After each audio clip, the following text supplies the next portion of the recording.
Hey everyone! If your DSTV decoder isn't booting up, you know how frustrating that can be. Don't worry, today I'm going to show you a simple step-by-step way to fix it and get your decoder back up and running in no time. Stick with me until the end because some of these tricks might just save you a call to support. Check the power cable. The first thing to do is inspect your power cable. Look for any cuts, fraying, or exposed wires, anything that could interrupt the flow of power. Even if it looks okay, make sure both ends are firmly plugged in. A loose connection can stop your decoder from turning on. If you suspect the cable might be faulty, swap it with another one to see if that fixes the problem. Hard reboot. If the cable is fine, it's time for a hard reboot.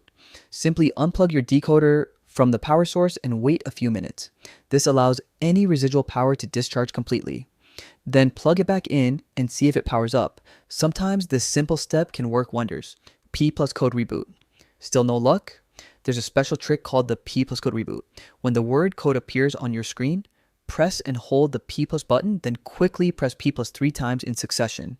This forces the decoder to restart and can often resolve stubborn boot issues. Contact official support. If none of these steps work, it's time to reach out to DSTV support. They can help with more advanced troubleshooting or service options. And that's it. A quick, easy routine to fix a DSTV decoder that won't boot. If this video helped you, hit that like button, subscribe for more tech tips, and drop a comment if you've ever had this problem. Thanks for watching, and I'll see you in the next video.